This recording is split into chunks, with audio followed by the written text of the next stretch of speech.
Assalamualaikum warahmatullahi wabarakatuh. Alhamdulillahilladzi ahyana ba'dama amatana wa ilaihin nusyur. Asyhadu an la ilaha illallah wahdahu la syarikalah wa asyhadu anna Muhammadan abduhu wa rasuluh la nabiyya ba'dah. Allahumma shalli wa sallim wa barik ala sayyidina Muhammad wa ala alihi wa ashabihi wa dzurriyyatihi ajma'in.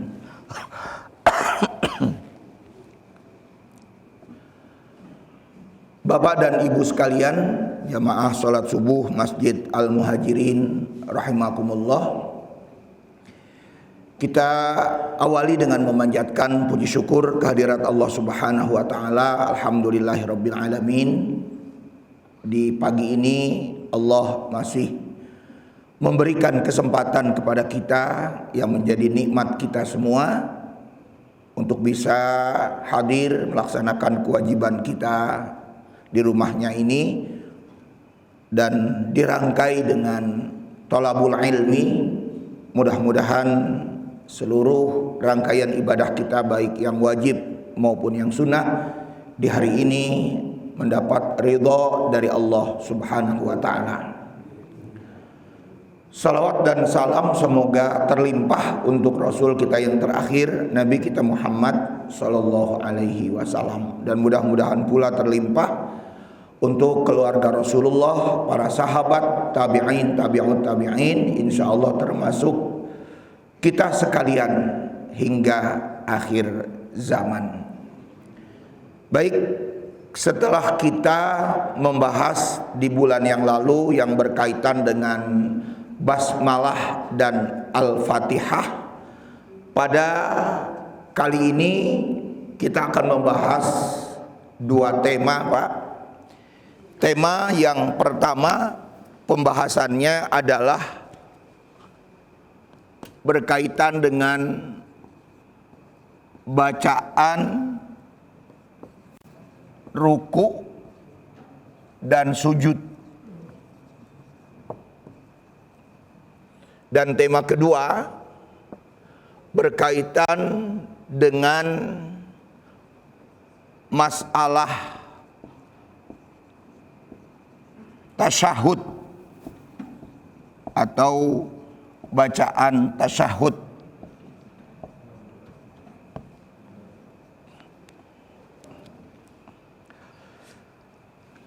Pembahasan ini di kalangan para ahli fikih menjadi perdebatan yang memang juga tidak ada titik temunya.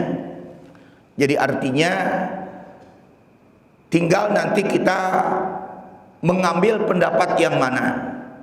Tentu didasarkan dengan argumen-argumen yang kuat tentunya. Nah, Bapak sekalian, kita awali dengan pembahasan yang pertama, yaitu bacaan dalam ruku atau ketika ruku dan sujud. Timbul pertanyaan, ada dua pertanyaan di sini, Pak. Pertanyaan yang pertama adalah, apakah ketika kita ruku dan sujud itu dibolehkan membaca Al-Quran? Ini pertanyaan pertama, Pak. Saya ulangi sekali lagi. Apakah ketika kita ruku dan sujud itu dibolehkan membaca Al-Quran? Nah, ini menjadi pertanyaan kita seperti itu. Imam Malik secara khusus dari pendapatnya memakruhkan membaca Al-Quran di dalam ruku maupun sujud. Kenapa kata beliau? Karena tidak ada doa-doa yang secara khusus menurut beliau ini, Pak. Ketika kita ruku membaca apa, ketika kita sujud juga membaca apa, menurut dari pendapatnya Imam Malik. Nah, sehingga boleh kita katakan lagi kecenderungannya apa? Yang dikatakan oleh Imam Hanafi, Pak, Kalau menurut Imam Hanafi tidak dibolehkan ketika ruku dan sujud itu membaca Al-Quran. Ya, ini menurut Imam Hanafi. Tetapi menurut Imam Syafi'i dan Imam Ahmad bin Hambal dibolehkan membaca Al-Quran di saat ruku maupun di saat sujud. Nah, barangkali Bapak bingung di sini. Membaca Al-Quran yang bagaimana? Itu pertanyaannya lagi, Pak. Ketika kita ruku, ketika kita sujud. Bapak sekalian, perlu diketahui, ketika Bapak membaca Subhana Rabbiyal Azim, kalau Bapak membaca doa itu ketika ruku, itu berkaitan dengan surat Al-Waqiah. Berarti itu Al-Quran. Subhana Rabbiyal Azim. Bapak baca 3 kali, atau juga Bapak baca katakanlah 5 kali Subhana Rabbiyal Azim. Demikian juga ketika Bapak sujud dengan membaca Subhana Rabbiyal A'la. Bapak baca lagi 3 kali atau 5 kali, bahkan ada yang mengatakan lagi 7 kali. Di mana kaitannya dengan Al-Quran? Ketika turun Quran surat Al-Waqiah. Surat Al-Waqiah dalam Al-Quran itu urutannya urutan ke-56 di ayat 74 itu. Menjelang akhir dari surat tersebut ada satu ayat berbunyi fasabbih bismi rabbikal azim. Jadi kalimat fasabbih bismi rabbikal azim itu Rasulullah pernah menginstruksikan kepada sahabatnya, jadikanlah ayat itu menjadi bacaan ketika kamu ruku. Jadi ini Al-Quran ini, Pak. Jadi makanya bacaan Subhana Rabbiyal Azim itu disebut Al-Quran. Nah, demikian juga ketika Bapak membaca Subhana Rabbiyal A'la tadi, itu juga Al-Quran. Di mana kaitannya dengan Al-Quran? Surat Al-A'la. Sabbihisma rabbikal a'la. Bapak baca Subhana Rabbiyal A'la. Nah, ketika ayat ini juga turun pada saat itu, Rasulullah menginstruksikan kepada sahabatnya untuk dijadikan bacaan ketika sujud. Termasuk kalau Bapak membaca di dalam ruku dan di dalam sujud itu dengan bacaan Subhanakallahumma Rabbana wa bihamdika Allahumma ghfirli, ini pun berkaitan dengan apa, Pak? Subhanakallahumma Rabbana wa bihamdika Allahumma ghfirli berkaitan dengan surat An-Nasr. Idza jaa nasrullahi wal fath wa ra'aitan nasa yadkhuluna fi dinillahi afwaja fasabbih. Jadi ada kalimat di situ, itulah yang menunjukkan apa? Surat An-Nasr. Maka Rasulullah juga memerintahkan bahwa ayat ini dijadikan juga sebagai bacaan doa ketika ruku dan ketika sujud. Jadi ini adalah Al-Quran. Maka itu tadi pendapatnya dari Imam Malik itu mengatakan seperti itu tidak dibolehkan. Menurut Imam Malik ya, Pak ya, dihukumi hukumnya dengan hukum makruh. Di sisi lain, kita pahami lagi nih Pak nih. Di sisi lain ada hadis lagi, Pak. Apa hadis yang Nabi sampaikan kepada para sahabatnya ketika itu? Rasulullah Shallallahu Alaihi Wasallam bersabda, "Nahani Jibrilu an aqra al-Qur'ana sajid ruku'an raki'an wa sujudan."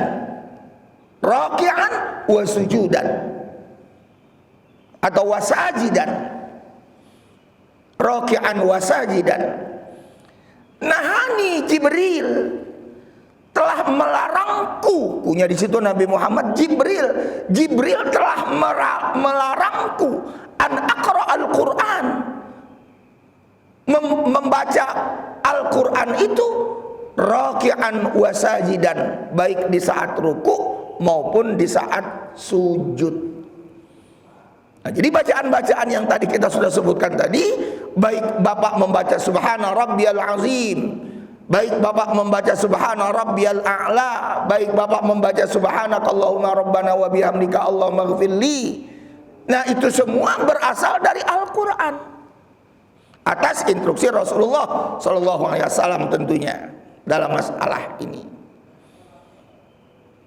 Ya. Nah, kemudian dalam kaitan ini lagi, pertanyaan yang kedua tadi timbul itu, Pak. Apa pertanyaan yang kedua timbul? Apakah di dalam ruku dan sujud itu terdapat bacaan atau tidak? Terdapat bacaan secara khusus maksudnya atau tidak? Ini pun dijawab lagi oleh Imam Malik, tidak ada bacaan khusus. Tetapi kembali lagi, Pak, ketika kita ingin melihat keterangan-keterangan berdasarkan dari pendapat-pendapatnya Imam Malik dan juga Imam Syafi'i maupun Imam Ahmad bin Hambal, ada bacaan khusus yang disampaikan oleh Nabi kepada para sahabatnya atau untuk kita sekarang ini. Ada bacaan-bacaan khusus. Apa bacaan-bacaan khususnya? Itulah dari apa yang saya sampaikan tadi, yaitu baik itu subhana rabbiyal azim maupun subhana rabbiyal a'la atau juga subhanakallahumma rabbana wa bihamdika allahumma ighfirli. Itu adalah bacaan-bacaan khusus. Tapi persoalannya itu tadi, bacaan-bacaan khusus itu berkaitan dengan ayat-ayat Quran. Sedangkan ada hadis Nabi yang saya bilang tadi, bahwa Nabi dilarang oleh malaikat Jibril untuk membaca Al-Quran di saat ruku maupun di saat sujud. Nah, jadi pertengkarannya, pertentangan pendapatnya seperti itu, Bapak sekalian. Nah, tentunya bagi kita dalam masalah seperti ini, maka jelas tentunya kita tinggal mau jadikan pendapat yang mana. Tapi kalau kita mau berpendapat dengan pendapatnya Imam Syafi'i yang kita sudah kemukakan tadi, bahwa Imam Syafi'i pun mempunyai satu hadis yang menyatakan bahwa Rasulullah SAW itu juga mengajarkan doa baik ketika sujud, baik ketika ruku maupun ketika sujud. Apa hadisnya? Dari Rasulullah SAW, kata Rasulullah SAW, annahu alaihi salatu wassalam da'a fir ruku'. Sesungguhnya Rasulullah SAW itu da'a fir ruku'. Apa itu da'a? Berdoa. Jadi Rasulullah SAW itu sendiri adalah berdoa di waktu ruku'. Cuman dalam hadis ini nggak dijelaskan lagi secara khusus doa yang dibaca yang apa, seperti apa secara spesifiknya itu yang mana. Nggak dijelaskan secara khususnya begitu doa yang dibaca ini. Cuman kalau dikatakan apakah membaca doa, Rasulullah SAW di saat ruku maupun di saat sujud, berdasarkan hadis ini berarti Rasulullah membaca doa. Inilah yang dijadikan sekali lagi pendapat dari Imam Syafi'i. Jadi Imam Syafi'i sekali lagi memberikan pendapat seperti itu. Nah, jadi Bapak sekalian, ya, dalam permasalahan ini memang menjadi sebuah masalah. Nah, nanti berbeda lagi ketika Bapak membaca apa? Membaca doa-doa secara khususnya di dalam sujud, ya, di dalam sujud itu maupun juga di dalam ruku.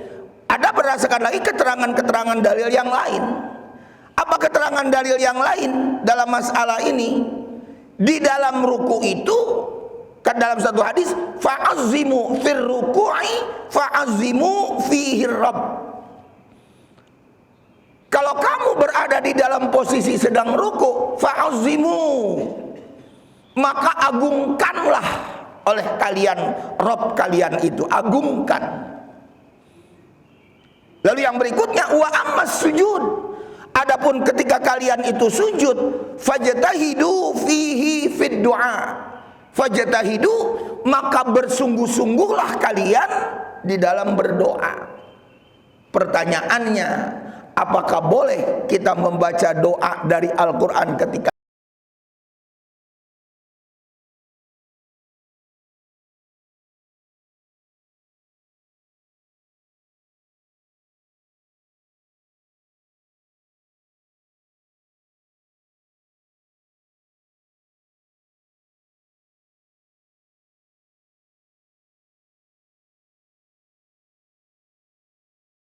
kita sujud? Pertanyaannya itu Pak, misalnya salah satu doa dari Al-Quran kita baca di waktu sujud. Contoh misalnya Pak, doanya Nabi Adam, Rabbana zalamna anfusana wa illam taghfir lana wa tarhamna lanakunanna minal khasirin, misalnya seperti. Apakah kalimat ini boleh kita baca di waktu kita sujud? Itu pertanyaannya seperti itu. Karena kalimat ini adalah kalimat dari Al-Quran. Maka kalau kita ingin kembali lagi kepada pendapatnya Imam Syafi'i, dibolehkan saja. Karena pada saat dia sujud, yang dia baca adalah doa, bukan membaca Al-Quran katanya. Cuman memang kalimatnya dari Al-Quran, begitu, redaksinya dari Al-Quran. Nah, sebagaimana yang sudah dinyatakan tadi bahwa di dalam sujud itu sebaiknya itu adalah kita bersungguh-sungguh untuk berdoa.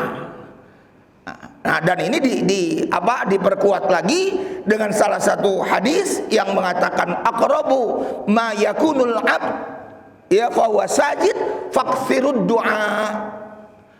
Ya, paling dekat Allah kepada hambanya di saat hambanya itu dalam keadaan sujud, faktsirud du'a, maka perbanyaklah oleh kalian membaca doa di waktu sujud itu.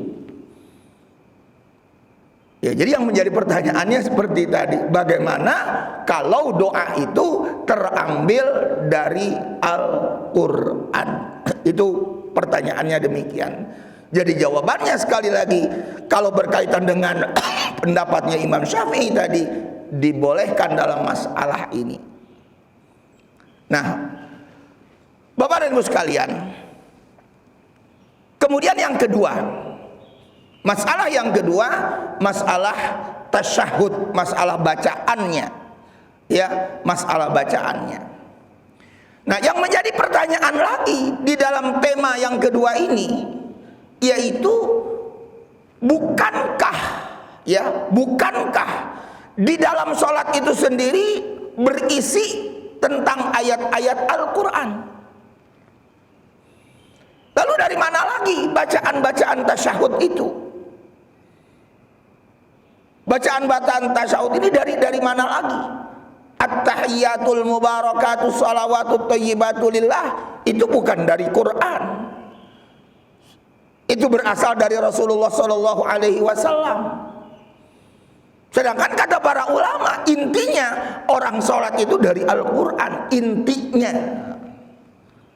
Ya, kalau Bapak baca misalnya doa iftitahnya dulu ini Pak, wajjahtu wajhiya lilladzi fataras samawati wal ard, dan seterusnya itu ada di dalam Quran surat Al-An'am.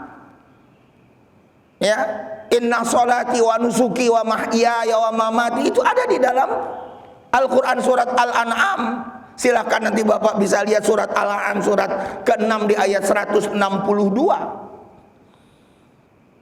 Setelah doa iftitah, Bapak baca Al-Fatihah. Setelah doa iftitah, Bapak baca Al-Fatihah, Bapak baca surat. Nah, itu pada umumnya tadi kita sudah sebutkan adalah bacaan-bacaan Al-Quran, termasuk doa yang kita bilang tadi, baik itu ketika ruku maupun ketika sujud. Nah, jadi dalam persoalan seperti ini timbul pertanyaannya seperti tadi yang saya kemukakan tadi. Bukankah di dalam sholat itu secara umum itu bacaannya terambil dari Al-Quran itu sendiri? Nah, Bapak sekalian, Lalu bagaimana kalau ada bacaan-bacaan yang berbeda-beda? Ini banyak ini Pak, nanti Pak, kalau Bapak ingin memahami bacaan-bacaan yang berkaitan dengan masalah tasyahud ini. Bacaan-bacaan tasyahud yang kita bisa ambil, saya melihat di sini paling tidak Pak, ada 3 jenis bacaan tasyahud. 3 jenis. Ini yang saya baca ya Pak ya, yang saya ketahui ini. Ya, ada 3 jenis.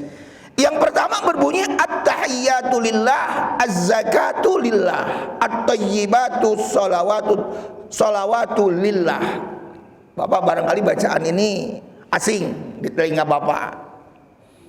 Jadi ada at-tahiyyatu lillah, ada az-zakiyatu lillah, at-thayyibatu sholawatu lillah. Nah, kesanaannya agak sama, yaitu alaika ayuhan nabi wa rahmatullah wa barakatuh dan seterusnya. Nah, itu yang kita pahami. Bacaan yang kedua, ini tasyahud, dalam bacaan yang keduanya berbunyi at-tahiyyatu lillah was sholawatu wat thayyibat. Jadi ada az-zakiyat. Nah, sekarang tidak ada di bacaan itu. Ya, hanya at-tahiyyatu lillah was sholawatu wat thayyibat. Itu redaksinya. Dan bacaan yang ketiga adalah bacaan yang umum ini Pak, ini ya, yang sering kita amalkan ini, seperti at-tahiyyatul mubarakatus sholawatut thayyibatu lillah dan seterusnya itu. Itu yang umumnya seperti itu. Ya, yang banyak diamalkan, karena memang ini juga termasuk bacaan yang dianjurkan oleh pendapatnya Imam Syafi'i seperti itu, karena hadis ini hadis yang lebih masyhur, lebih terkenal begitu Pak dalam masalah ini. Itu bacaan-bacaannya. Nah, Bapak sekalian, pertanyaan kedua yang timbul dalam masalah ini, dalam masalah bacaan tasyahud, pertanyaan kedua yang timbul adalah, apakah di dalam kalimat tasyahud itu pakai sayyidina? Nah, ini menjadi masalah lagi Pak. Ada orang yang ketika sholawatnya, setelah tasyahud itu sholawatnya itu menggunakan sayyidina. Allahumma sholli ala sayyidina Muhammad wa ala ali Muhammad kama shallaita ala sayyidina Ibrahim wa ala ali sayyidina Ibrahim dan seterusnya. Kalau kita jawab dari apakah ada sayyidina, jawabannya memang tidak ada. Sayyidina itu tidak ada. Tapi secara umum orang-orang Nahdliyin, ya, Nahdlatul Ulama, ulama-ulamanya itu ulama-ulama Syafi'iyah. Bedakan Pak, ulama-ulama Syafi'iyah dengan pendapatnya Imam Syafi'i itu kadang-kadang nggak sama. Ya. Ulama-ulama Syafi'iyah, pengikut-pengikut Imam Syafi'i itu membolehkan dari sisi menambahkan sayyidina itu, membolehkan. Apa alasannya? Alasan mereka di ulama-ulama Syafi'iyah, alasannya kalimat sayyidina itu apa yang diajarkan oleh Rasulullah? Enggak mungkin dong Rasulullah SAW menyebutkan dirinya sayyidina, itu enggak mungkin. Ketika mengajarkan apa? Ketika mengajarkan sholawat itu sendiri, itu enggak mungkin menyebutkan itu. Yang dia sebutkan adalah Allahumma sholli ala Muhammad, tidak Allahumma ala Sayyidina Muhammad, enggak seperti begitu. Nah, jadi itu alasan yang pertama. Ya. Yang kedua alasannya, ya, ini di sini perbedaan lagi di dalam menetapkan hukumnya. Ada enggak larangan penggunaan sayyidina itu di dalam sholawat Nabi, khususnya di dalam sholat? Ini yang menjadi persoalan besarnya di sini Pak. Pertanyaan apa aja masalah besarnya? Kalau disebutkan istilah larangan, memang tidak ada larangan. Ya, bagi orang-orang Nahdliyin itu tadi, selama tidak ada larangan, ya dibolehkan. selama tidak ada larangan. Tapi bagi orang yang berpendapat seperti Imam Ahmad bin Hambal, Imam Malik termasuk, apa pendapatnya? Yang namanya sholat itu nggak bisa ditambah-tambah. Makanya dia menetapkan salah satu kaidah hukum. Apa kaidah hukumnya, Pak? Dalam kaidah fikihnya itu, al aslu fil ibadah at-tauqif wal ittiba'. Dasar dari ibadah itu at-tauqif. Apa itu tauqif? Berdiam.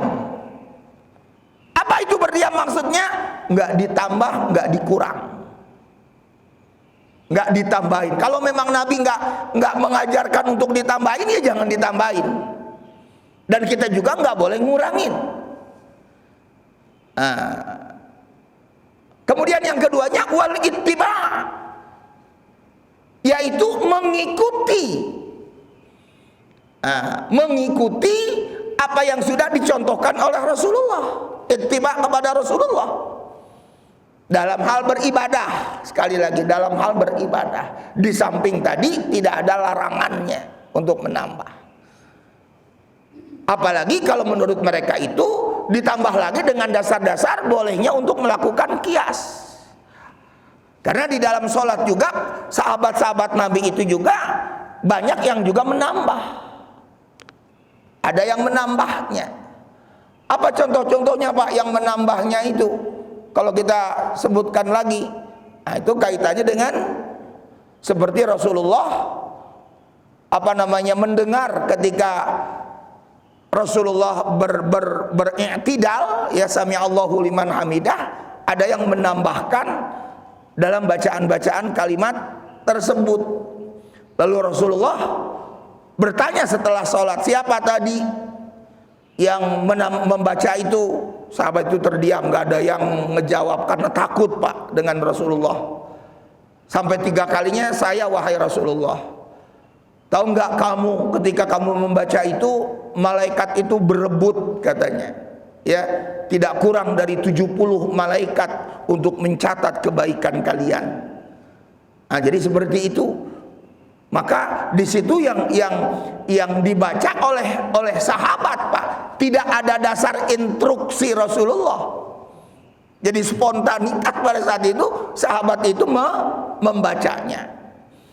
Nah, termasuk bacaan doa iftitahnya lagi yang berkaitan lagi dengan kalimat inni wajjahtu wajhiya lilladzi fataras samawati wal ard. Nah, di situ pun dijelaskan dalam riwayat yang lain itu berkaitan dengan masalah itu tadi, pencatatan yang dicatat oleh malaikat pun demikian sama, dan itu ditambahkan. Nah, jadi memang disinilah akhirnya kita tidak bisa Pak, boleh kita katakan menyalahkan begitu, Pak, dalam masalah ini. Karena kalau kita juga menyalahkan, bahkan langsung menganggap hal-hal yang seperti itu adalah bid'ah, ya, kita sering sebutkan seperti begitu. Siapa yang berani coba, Pak, menilai bahwa sahabat-sahabat Nabi itu telah melakukan bid'ah? Siapa yang berani? Nggak ada. Karena Nabi sudah mengatakan, barang siapa yang menjelek-jelekin sahabatku, berarti dia telah menghinaku, menjelekkan aku. Nabi sendiri mengatakan demikian. Nah, jadi dari praktek-praktek seperti ini tidak bisa kita langsung menuduh, kamu berbuat bid'ah itu adalah sesat dan seterusnya dan seterusnya. Karena memang praktek-prakteknya seperti begitu. Dan itu tidak ada, sekali lagi yang saya bilang tadi, dikonfirmasi dulu kepada Rasulullah. Jadi sahabat itu nggak bilang wahai Rasulullah, nanti saya mau baca inilah. Nggak ada, spontan. Saya katakan tadi bacaan-bacaan yang dilakukan oleh sahabat Nabi ketika Nabi memimpin sholat, khususnya dalam bacaan i'tidal itu sendiri. Ya, Rabbana walakal hamdan katsiran thayyiban mubarakan fih. Nah, itu bacaan-bacaan seperti itu.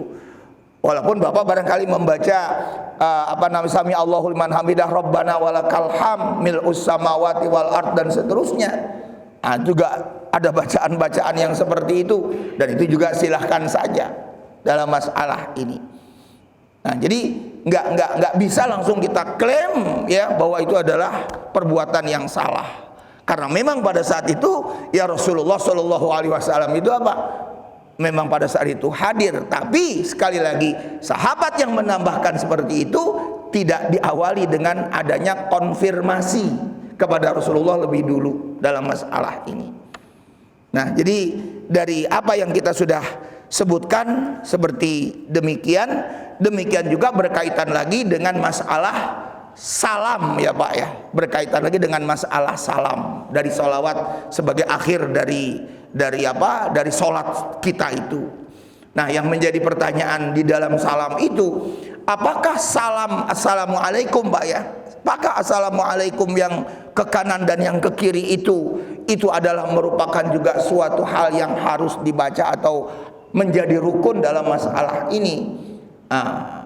Mazhab dari Imam Ahmad bin Hambal, dua-duanya salam itu ya, dua-duanya salam ke kanan, salam ke kiri itu menjadi rukun. Sehingga kalau Bapak, kalau ini Pak ya, kalau setelah Bapak bersalam assalamualaikum, kemudian Bapak buang angin setelah salam yang ke kanan itu, yang ke kirinya belum Bapak buang angin, menurut mazhabnya Imam Ahmad bin Hambal batal.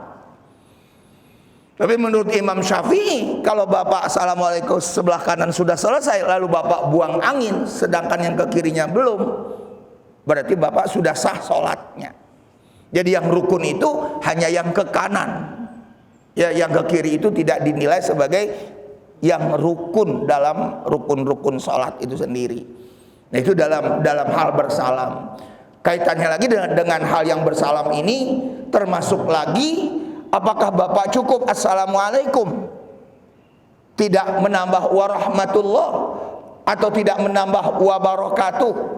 Dalil-dalil ini juga banyak itu Pak.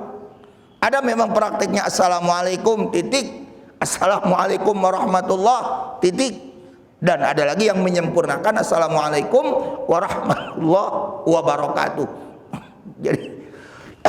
Jadi ada 3 unsur ya Pak ya, assalam warahmatullahi wabarakatuh. Jadi ada 3 unsur di situ. Maka kalau kaitannya lagi dengan masalah assalamualaikum warahmatullahi wabarakatuh, memang pengamalannya ini adalah untuk apa? Seperti sholat-sholat jenazah, pengamalannya sekali lagi. Tapi kalau sholat-sholat yang biasa, praktek yang ada di dalam teks hadis itu sampai warahmatullah titik ya, assalamualaikum warahmatullah, tidak ditambahkan dengan wabarakatuh. Nah, tetapi ada juga keterangan hadis yang mengatakan lagi assalamualaikum warahmatullahi wabarakatuh itu hanya ke kanan saja. Pakai wabarakatuh itu hanya ke kanan saja. Sedangkan yang ke kirinya assalamualaikum warahmatullahi titik, tidak ada wabarakatuhnya. Itu juga ada keterangan-keterangan seperti itu. Nah, jadi bagi barangkali ada pendapat-pendapat yang ingin menyempurnakan salam, memang sampai wabarakatuh Pak. Kenapa? Karena kata Nabi, assalamualaikum kamu dapat 10, warahmatullah kamu dapat 20, wabarakatuh kamu dapat 30. Kalau mau disempurnain ya pakai wabarakatuh. Nah, jadi seperti itu kita berdasarkan hadis-hadis yang kita temukan. Sedikit keluar sebagai pembahasan terakhir, ketika Bapak mengucapkan salam ini kadang-kadang Bapak suka salah atau kita pada umumnya salah. Assalamualaikum warahmatullahi waalaikumsalam, itu salah Pak. Jangan alaikumsalam, wa alaikumussalam, alaikumussalam. Jadi jangan alaikumsalam. Nah, nanti di situ secara grammar atau tata bahasa Arabnya itu salah sekali itu Pak. Kalau Bapak alaikumsalam itu berarti bentuknya bentuk nakiroh ya, bentuk indefinite ya, yang tidak menggunakan alif lam, itu keliru. Nah, sedangkan di situ ada alif lamnya, alaikumus. alif lam sin yang bertasydid. Nah, jadi Bapak usahakan sekali lagi untuk kita perbaiki dalam jawabannya itu jangan Waalaikumsalam, tetapi Alaikumus salam warahmatullahi wabarakatuh. Itu yang benernya seperti itu ya. Sama seperti Bapak Ibu juga, ini menyimpang lagi dikit ya Pak ya, saya tambahin aja. Kadang-kadang kita ingin menggunakan istilah bahasa Arab, tapi kita sendiri kurang ngerti bahasa Arab. Apa sering bilang Bapak atau Ibu khususnya, samawa, jangan samawa, samara. Sa-nya sakinah, wa-nya mawad, ma-nya adalah mawaddah, ra-nya itu rahmat. Jadi kalau Bapak baca samawa, wa-nya wa apa? Itu wa dan, Pak. Ya. Nah, jadi Bapak menyebutnya kalau mau nyingkat itu samara, jangan samawa, jangan samawa. Itu sekedar informasi saja. Ya, saya kira demikian Bapak sekalian dan Ibu, mudah-mudahan ada manfaatnya. Disilahkan barangkali bagi Bapak yang ingin berdialog atau belum pernah, barangkali Ibu yang mau bertanya juga silahkan. Ya, silahkan Pak. Ya, Ustaz Ali Pak. Ya, silahkan Ustaz. Waalaikumsalam. Iya.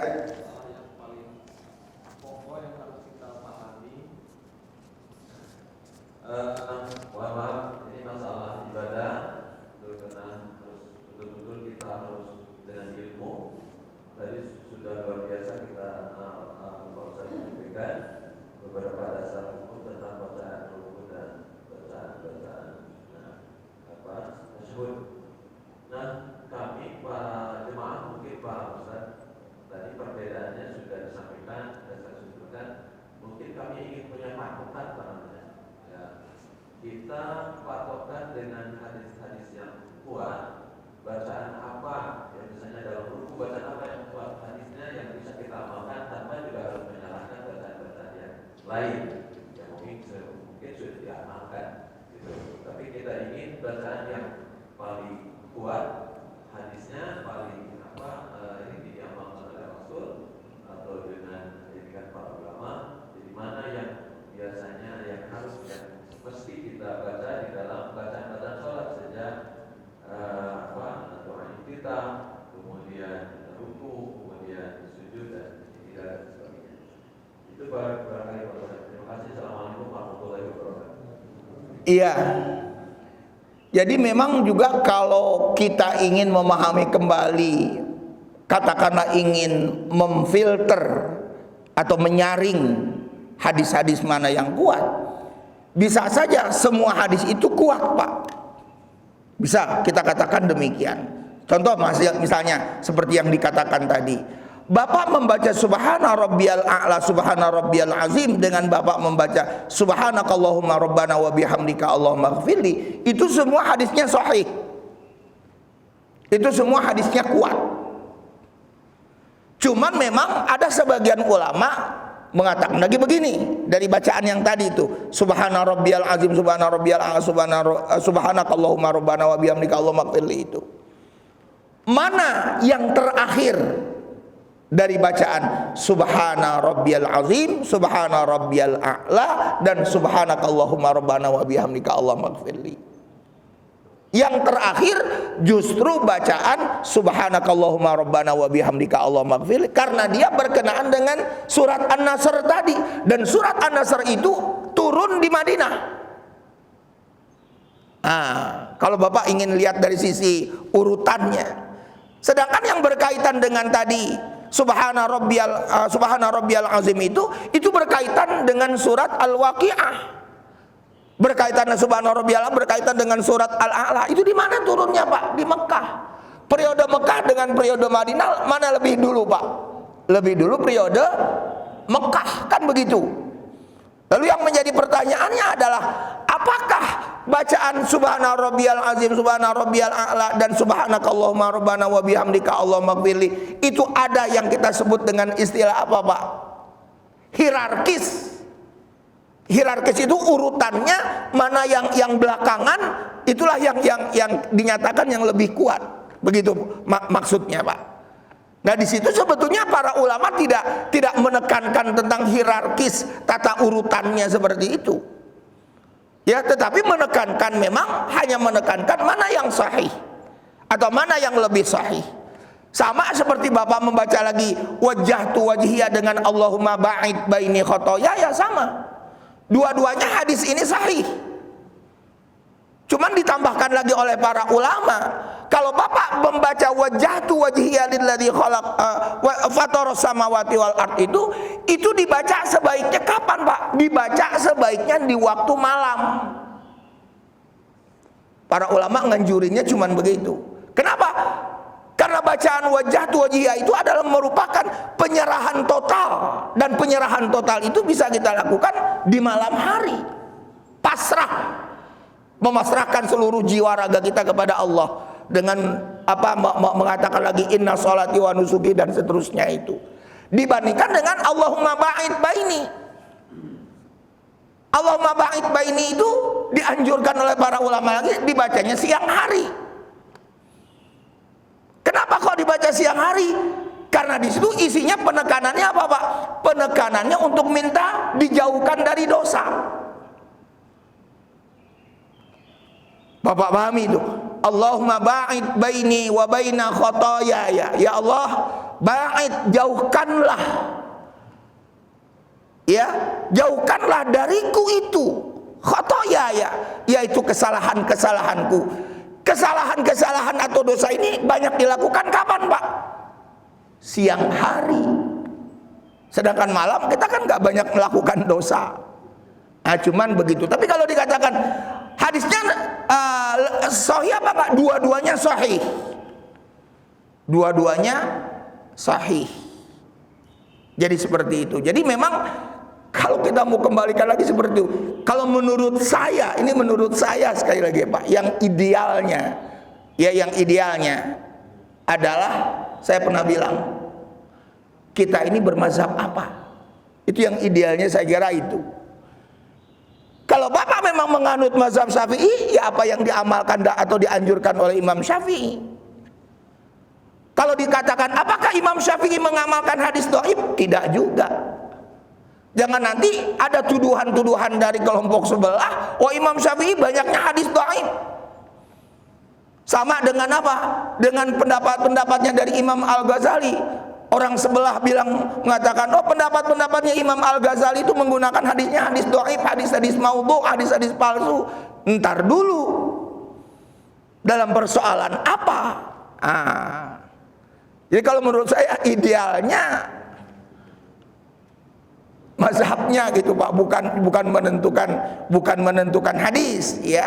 Ya Bapak silakan saja, saya tidak istilahnya memaksakan oh harus seperti itu. Memang idealnya kalau kita mau mempelajari hadis itu seperti demikian, harus yang sahih, yang harus kita amalkan. Dari pertanyaannya sekarang adalah, kalau hadis itu sama-sama sahih, pertanyaannya itu Pak, kalau hadis-hadis itu sama-sama sahih, gimana sikap kita? Nah, itu kan begitu Pak. Nah, kalau kita memang menganut tadi mazhabnya mazhab Syafi'i, ya apa yang dilakukan oleh Imam Syafi'i. Imam Syafi'i membacanya itu Subhana rabbiyal azim, subhana rabbiyal a'la. Ya, Imam Syafi'i tidak menganjurkan untuk membaca subhanakallahumma rabbana wa bihamdika allahumma ghfirli, tidak menganjurkan itu. Padahal lagi nih Pak, bacaan subhanakallahumma rabbana wa bihamdika allahumma ghfirli itu bacaan dari apa yang dilakukan oleh Rasulullah, dan hadis itu berasal dari istrinya sendiri, Ummul Mukminin Aisyah radhiyallahu anha. Ada orang berpendapat, deketan mana sahabat Nabi dengan istri Nabi? Nah, jawabannya katanya, istri Nabi dong, karena istri Nabi kan yang selalu ngedeketin Rasulullah. Di mana Rasulullah ada itu, ya ada juga di situ istrinya. Apalagi berkaitan ketika Rasulullah sholat di rumahnya, ya kan seperti itu. Nah, itu memang menjadi permasalahannya seperti demikian. Jadi kalau menurut hemat saya, ya seperti tadi, kita bermazhab apa sih? Begitu, ya. Karena biar bagaimanapun sekali lagi, kalau kita sudah bicara fikih, nggak bisa lepas dari perdebatan-perdebatan, ya. Tolong Pak, Ibu, tolong sekali lagi tumbuhkan sikap legowo. Nah, lapang dada kita ya untuk bisa menerima perbedaan. Selama perbedaan itu dalam bingkai atau di dalam frame. Frame-nya frame apa? Yaitu Quran Sunnah, amalan-amalan sahabat. Itu frame-frame kita di dalam frame seperti itu. Saya kira itu Ustadz Ali. Ya, terima kasih. Ya, Pak Saiful dulu ya Pak ya. Lebih dulu Pak Saiful. Silakan. Assalamualaikum warahmatullahi wabarakatuh. Waalaikumsalam warahmatullahi wabarakatuh. Nanya terkait dengan bacaan dan kita sholat berjamaah. Ya. Pertanyaan gini, Ustaz. Bagaimana apa yang kita harus baca saat pertama kali pada saat kita menyusul sholat berjamaah? Katakanlah sholat berjamaah udah mulai.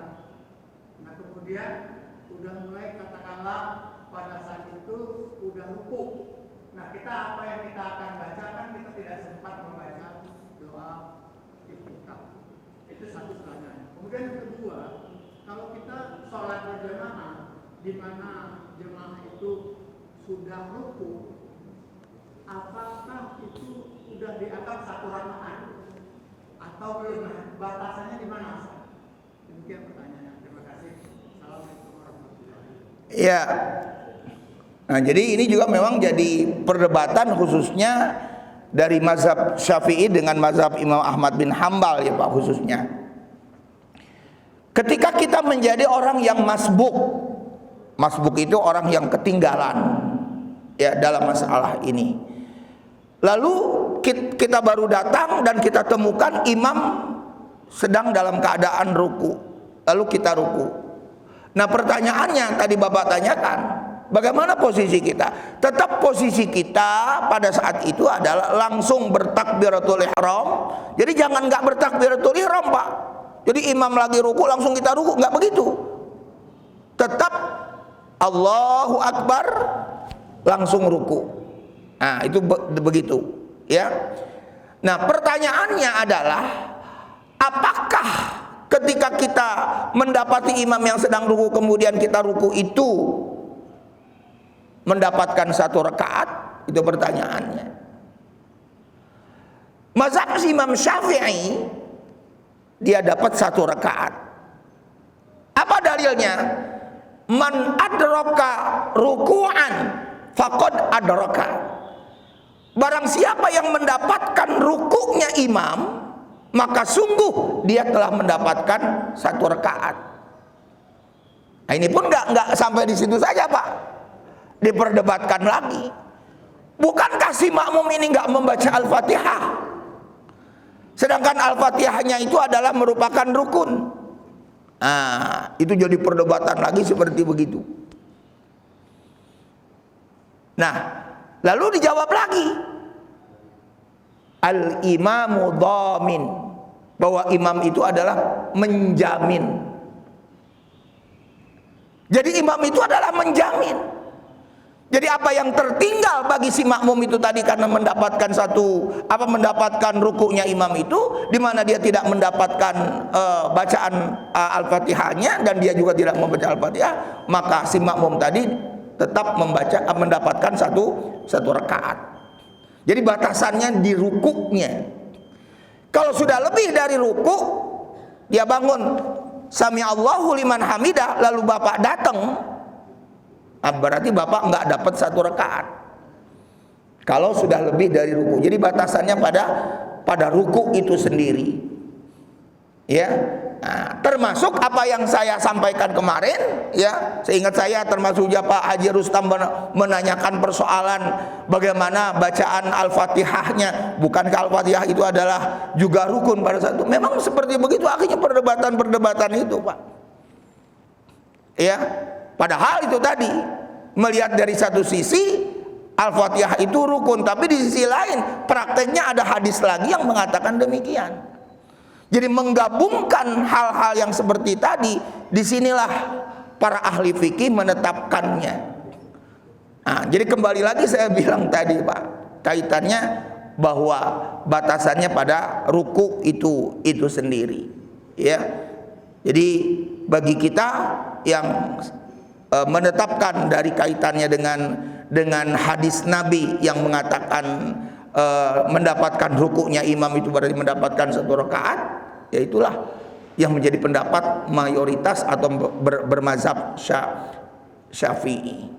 Ya, walaupun persoalannya kembali lagi kalau mau digabungkan lagi hadisnya bagaimana berkaitan dengan Al-Fatihahnya.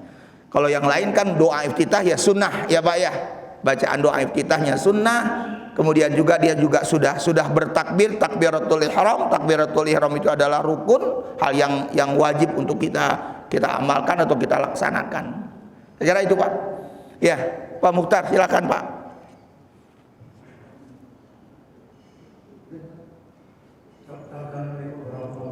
Waalaikumsalam.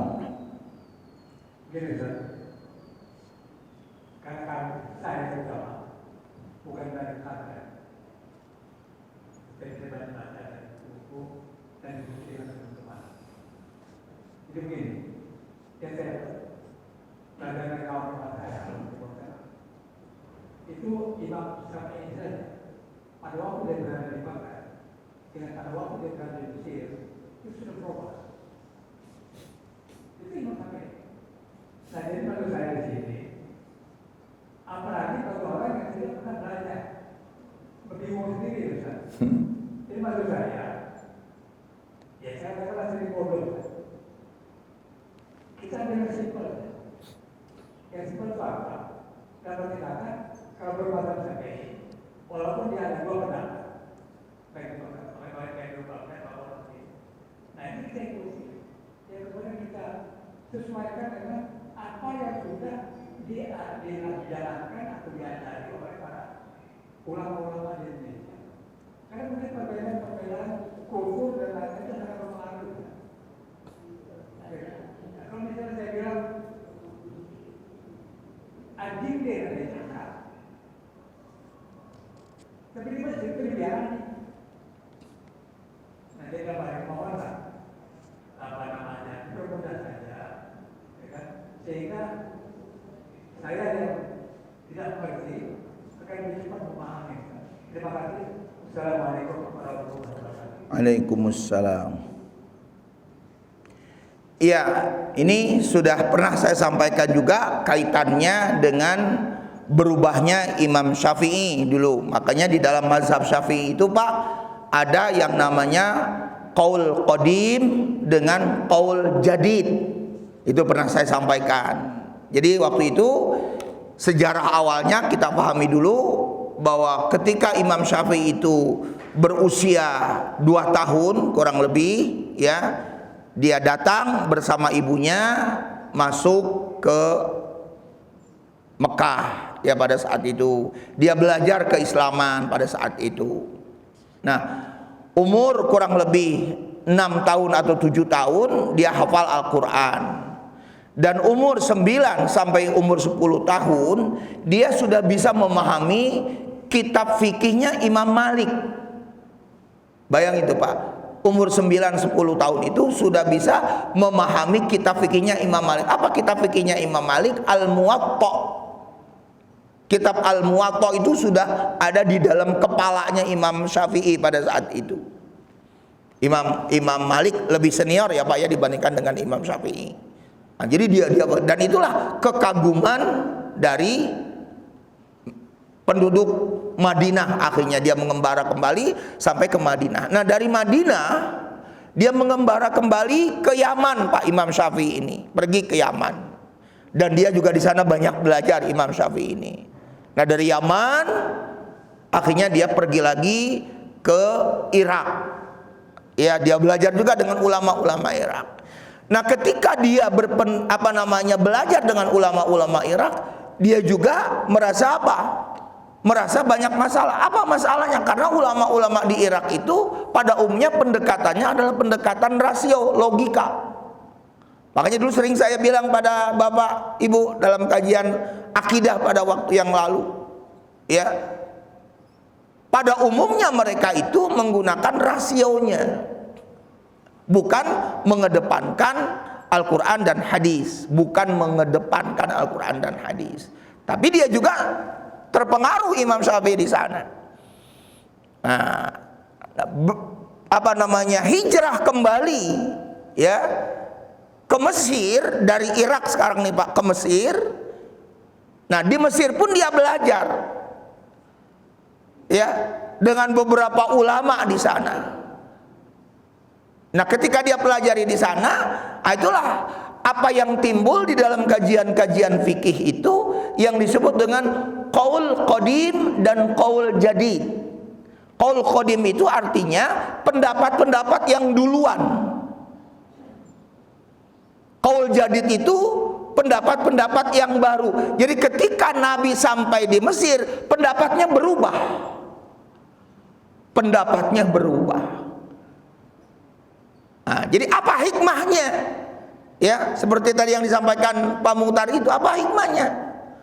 Hikmahnya buat kita, masalah operasional itu, operasional, praktek, ya, bisa saja memang berubah Pak, dalam masalah fikih itu. Jadi tidak ada yang baku.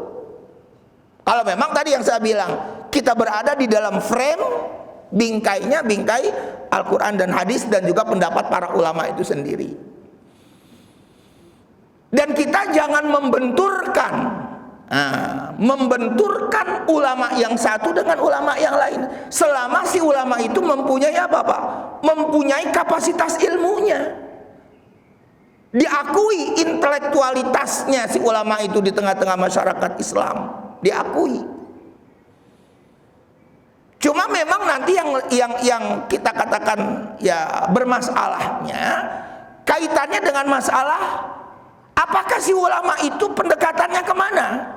Apakah si ulama itu pendekatannya kepada tekstual, saya sering bilang begitu, atau pendekatannya adalah pendekatan kontekstual, dalam arti si ulama itu mempunyai kapabilitas di dalam memahami tentang teks ayat maupun teks hadis. Kapabilitas Pak, mempunyai pemahaman yang tersirat. Nah, jadi bukan tersurat Pak, pemahaman yang tersirat punya enggak? Itu nanti persoalannya seperti begitu. Sehingga memang akhirnya apa Pak? Lahirlah pendapat-pendapat yang kita sebut dengan pendapat-pendapat zahir secara lahirnya. Inilah yang banyak dilakukan oleh Daud Az-Zahiri. Pendapatnya mazhab itu. Jadi pendapat Daud Az-Zahiri itu, sayang pendapat ini Pak, mazhab ini nggak terkenal, punah. Ya, zaman dulu itu ada, saya pernah bilang Pak, mazhab dulu itu Pak, yang namanya mazhab itu tidak kurang dari 70 mazhab. 70 mazhab, sekarang cuma 4 yang terkenalnya. Ya, karena sudah banyak yang punah secara alamiahnya seperti begitu. Nah, jadi kita sekali lagi jangan juga membenturkan antara ulama yang satu dengan ulama yang lain dalam mengemukakan pendapat. Bagi kita juga harus punya sikap yang seperti itu. Kenapa? Ya kita semua katakan dalam hadis Nabi, al-ulama'u warathatul anbiya. Ulama itu adalah pewaris Nabi. Pewaris apanya Pak? Ulama itu sebagai pewaris Nabi Pak. Pewaris apanya? Pewaris ilmunya. Ulama itu menerima warisan ilmu-ilmu dari Rasulullah. Nah, dialah yang sering saya bilang akhirnya mempunyai kompetensi di dalam memahami teks ayat maupun teks hadis. Nah, jadi jangan dibenturkan sekali lagi di dalam permasalahan ini. Kita yang kadang-kadang ini maaf Pak, kita sudah punya satu pendapat nih, pendapat A misalnya, lalu ada pendapat yang kita temukan berbeda. Itu kadang-kadang sikap kita yang kadang suka nyeleneh, kadang-kadang suka nyalahin orang. Nah, cobalah pendapat-pendapat yang seperti begitu jangan dulu diekspos begitu Pak. Ya, untuk kita katakan demikian. Artinya ya kita terima dulu di situ, ya kita kaji. Kalaupun nanti berbeda dari sisi praktek operasionalnya, sekali lagi nggak jadi masalah. Praktek operasional itu pasti memang berbeda-beda nantinya. Karena di situ dibedakan juga dari sisi apa? Dari sisi budaya. Budayanya seperti apa? Kita kembalikan lagi tadi itu Pak Imam Syafi'i. Budayanya orang Irak dengan budayanya orang Mesir beda. Budayanya orang Irak dengan budayanya orang Mekah, orang Madinah itu beda. Walaupun sama-sama orang Arab. Ya. Jadi perbedaan-perbedaan yang seperti inilah sekali lagi kita memang harus bersikap legowo itu tadi. Nah, jadi bagi kita sekali lagi Imam Syafi'i saja juga berbeda di dalam menetapkan suatu pendapat. Nah, sebetulnya contoh ini perbedaan dari Imam Syafi'i ini contohnya seperti ada nggak sih yang namanya sholat sunnah qobliyah maghrib? Perbedaannya di situ Pak sebetulnya. Ya. Banyak kita mengatakan, oh nggak ada sholat sunnah qobliyah maghrib. Lalu siapa yang namain qobliyah itu? Yang namain qobliyah maupun ba'diyah itu bukan Nabi Pak, para ulama. Oh ini sholat sunnah qobliyah anu, ini sholat sunnah ba'diyah anu, itu para ulama. Nabi nggak langsung mengatakan secara spesifik ini ba'diyah, ini qobliyah, tidak. Nah, jadi kita kembalikan lagi tadi dari pertanyaan apakah ada sholat sunnah qobliyah maghrib? Kalau bapak sekali lagi mengambil hadis dikatakan bainal adzan wal iqamah as-shalah. Ada yang namanya antara azan dan iqamah itu ada sholat. Liman siapa? Liman sya'a, bagi orang yang mau melaksanakannya. Nah, dari situlah akhirnya sebagian orang menyebutkan qobliyah maghrib itu ada. Ya, kalau ba'diyah maghrib nggak menjadi masalah. Ya, tapi untuk menetapkan qobliyah maghribnya, sekali lagi kalau kita ingin menjadikan hadis yang saya bilang tadi antara azan dan iqamah itu ada sholatnya bagi siapa yang mau, itu menjadi qobliyah bagi orang tersebut untuk melaksanakannya. Jadi bagi pengurus masjid juga nggak boleh selesai azan langsung memerintahkan untuk iqamat, juga nggak boleh. Ya, misalnya kalau ada pengurus masjid yang begitu, misalnya kita harus berikan juga kesempatan, memberikan waktu kepada jamaah yang baru datang misalnya itu untuk bisa melakukan sholat sunnah ya dalam masalah ini. Jadi memang akhirnya ya seperti itu Pak. Ya, perdebatan, perbedaan pasti memang terjadi. Maka sering saya bilang Pak, perbedaan itu adalah sunnatullah, ketetapan Allah. Nggak mungkin kita bisa bersatu. Ya, apalagi kaitannya tadi dengan praktek dari Rasulullah. Rasulullah di satu sisi menyampaikan begini pada kaumnya, pada sahabatnya, tapi di sisi lain menyampaikan lain lagi. Bisa saja karena ada perbedaan atau sebab-sebab tertentu itu. Ya, jadi bagi kita sekali lagi di dalam memahami fikih itu, sikap legowo ini mari kita kedepankan sehingga kita tetap berada di dalam sebuah koridor yang kita sebut koridornya innamal mu'minuna ikhwah. Sesungguhnya orang-orang mukmin itu bersaudara. Nah, jadi saya kira demikian ya, silahkan berbeda dan saya juga berbeda dengan Bapak itu pasti ya. Nah, bagi kita sekali lagi perbedaan itu tidak menjadikan sebab untuk kita berpecah belah. Akhirnya semua apa yang kita fahami ini kita kembalikan kepada Allah dan Rasulnya Shallallahu Alaihi Wasallam, dan semoga Allah Subhanahu Wa Taala tetap menjadikan kita berada di dalam koridor yang benar, ya, koridor yang sahih, koridor yang tidak sesat dan menyesatkan orang. Itu doa kita, itu permintaan kita kepada Allah Subhanahu wa taala. Baik, kita sudahi dengan kalimat subhanakallahumma wa bihamdika asyhadu an la ilaha illa anta astaghfiruka wa atubu ilaik. Kurang lebihnya mohon maaf. Assalamualaikum warahmatullahi wabarakatuh.